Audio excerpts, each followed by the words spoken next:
Hi guys, I'm Tony. Hi, I'm Krassi, and we're here with the film The Therapy. Today we're talking about the therapy, fears, love, and inspiration. In our creative process, creating the therapy. Thank you. Rollyn Stafford, I'm the filmmaker behind Backseat Driver, and what the hell we talk about? We talked about the old college days in Santa Fe, and all that I've done since then is making shorts, making features. So hope you like it. It's a program for filmmakers by filmmakers. It's the Breaking Indie Podcast. Hey guys, welcome back to another episode of Breaking Indie. I'm here with Krassi. Did I say this right? Yes, you did. I'm really bad with names, guys. Krassi and Tony. Yes. And you guys are here with a film called The Therapy Yes. that you guys produced together. Yes, we did. Yeah. Awesome, cool. So I would like to know a little bit about this film, like how it came about, because Krassi, you act and wrote this film. Yes. Is this a short film? Feature No, it's a film? feature. Okay, It's a cool. feature. Let's get Yeah. into it. I'd love to learn about it. Great. Well, I wrote it. I had the idea for a few years before I actually got to writing the script. The idea came about, the film explores the topics of, when we are creatively blocked, when we want to create something, but we have maybe fear of criticism or some sort of different types of fears that don't allow us to be creative, maybe like perfectionism and things like that. Do you identify with these feelings often as a creator? I've had that a lot, yeah. So I think like a lot of it came from personal experience as well. So because I went through a period of like that in my life, eventually I just kind of thought, and had a lot of conversations with other people and realized a lot of us as creatives can go through that, through that path thinking we're on our own, but essentially we're not. So that's how the idea about it came about. So I wrote it, and then we produced it together. It's our first production.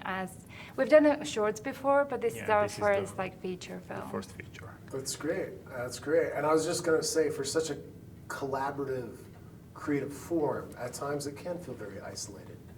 Yeah. So I'm glad that we were able to address some of those issues and talk about them. We're going to talk about them a little bit more.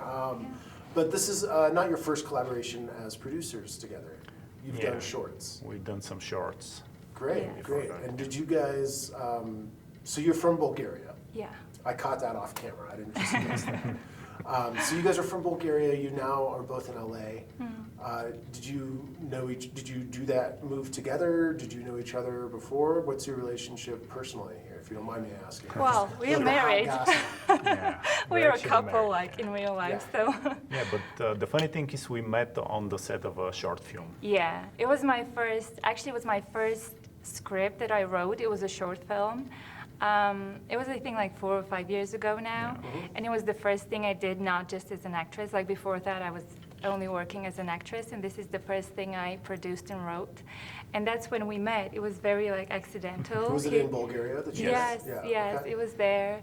And then, we kind of fell in love and then decided to embark on that journey, the creative journey together.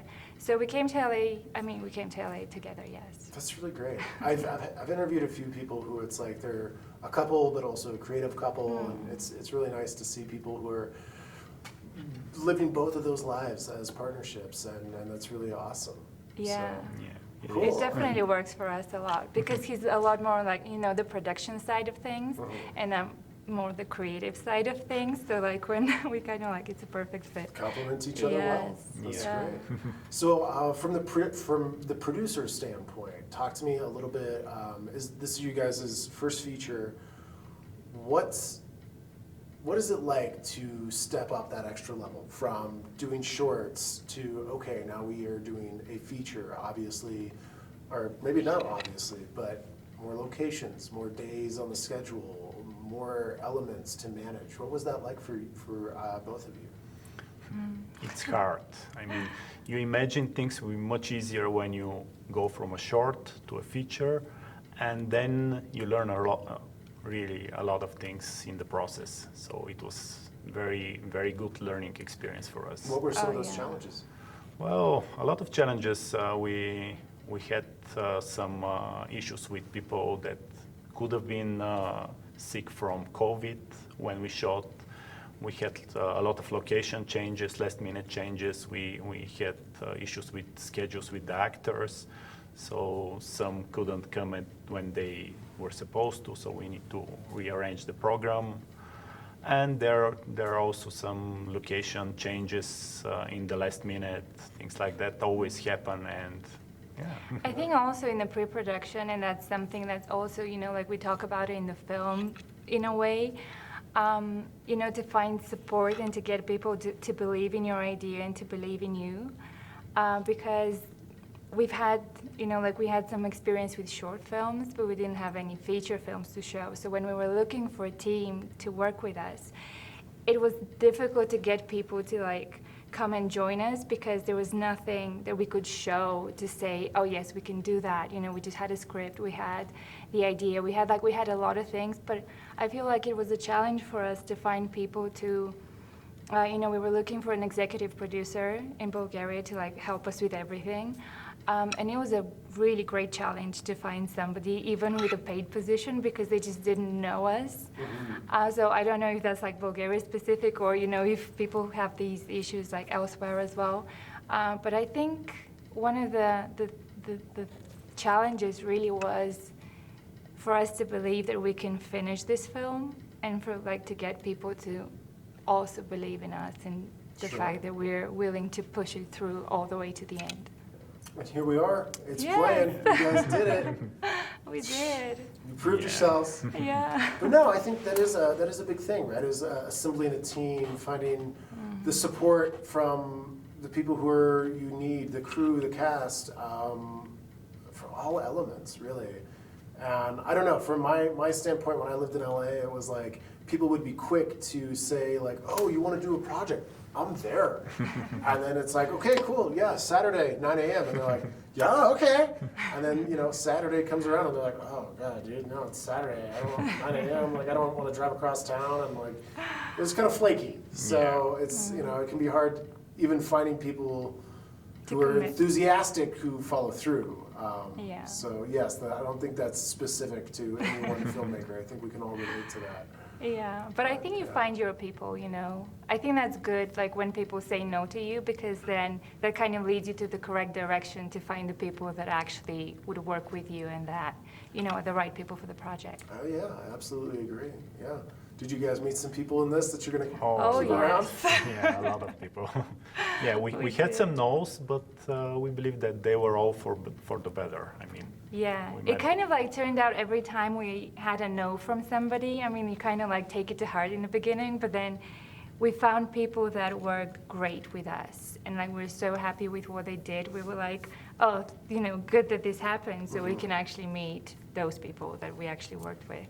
So sometimes those creative roadblocks can be a blessing. Yes. Oh, Yeah. It's like a okay. roadmap. It's not all That's how we see isolation and it. sadness in the Yeah. creative process. That's great. So what is it like then adapting what you've written into the performance side? How was that for you? That was very interesting because as I wrote it, I kind of thought it was going to be a lot easier for me to act, because I thought I know everything about the character. But once I started working on the character, a lot of things came up that I didn't plan, in the writing. So that was actually very interesting to me to figure this out, that even though I wrote it and I had the analysis and everything a lot, ahead of time, that I still could discover a lot from my character. That was Cool. very fun. Yeah, always more to be discovered. Yeah.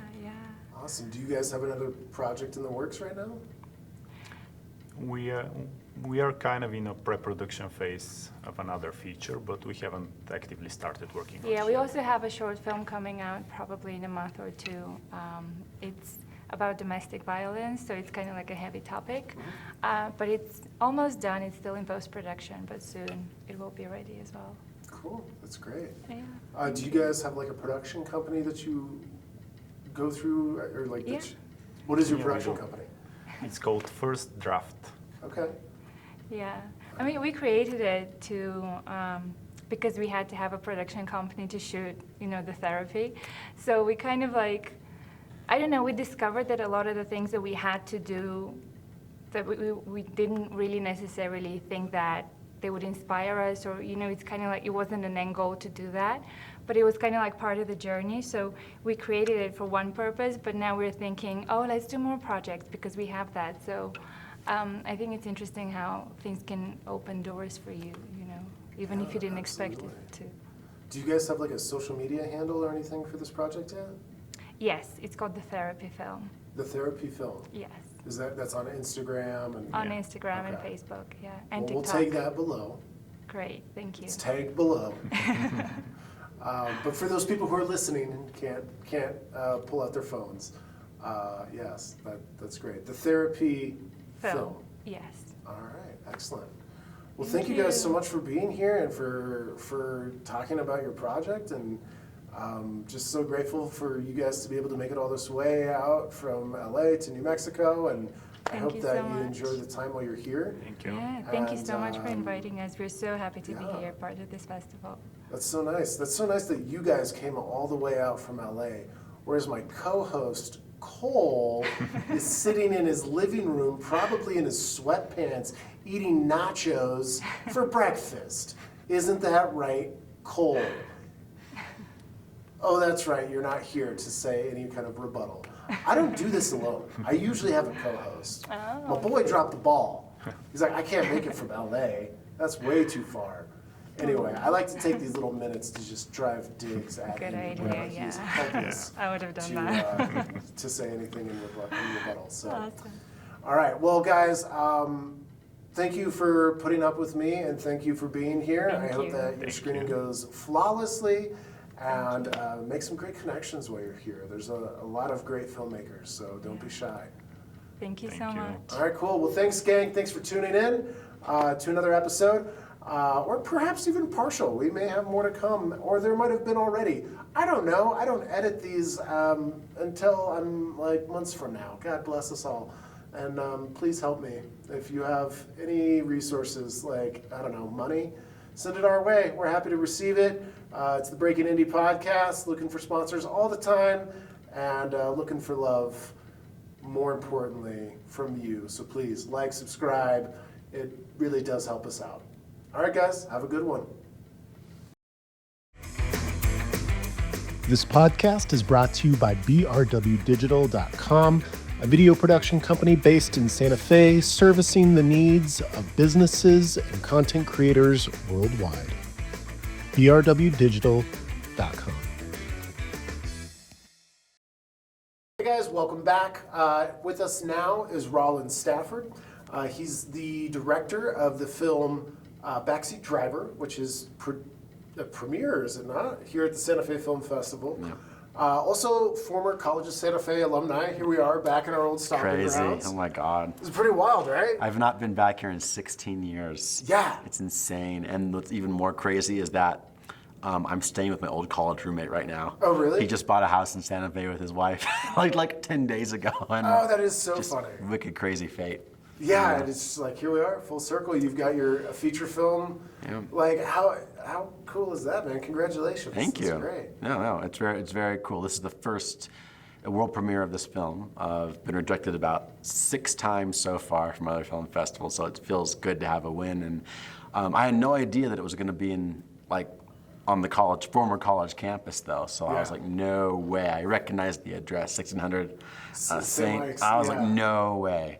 Even if Yeah, you're, I mean, what a pleasant surprise too, being just like walking into this room, and I was like, the music videos I've shot here, the projects that I've Yeah. done here, like, it feels so good to be, like 15 plus years later coming back in and getting to do this. So thanks for being here, man. Absolutely. Do you still, you don't live in New Mexico anymore, or where are you these days? No, I live in Portland, Oregon. Oh, cool. Yeah. All right. Is that where you guys made your film? Portland, Oregon, and Klamath Falls, Oregon, so Northwest area. Yeah, that's where my dad is from. No way. I was born in Klamath Falls. I love that town, man. It's so nice. It's also very film friendly. Yeah. They just asked you can shoot anywhere as long as you ask and be nice. They didn't charge me a thing. That's cool. Yeah.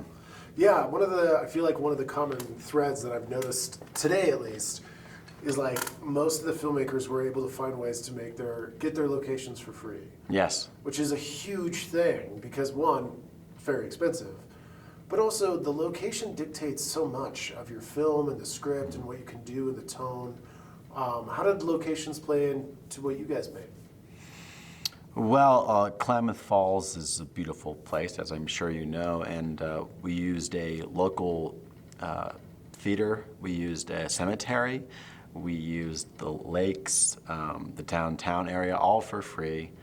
Only thing I had to pay for was like have a porta potty delivered to the cemetery so the extras could use the restroom. But I think it looks great on film, and the rest of it we shot in Portland, Oregon, and sort of faked the insides so it looked like Klamath Falls. Okay. Yeah.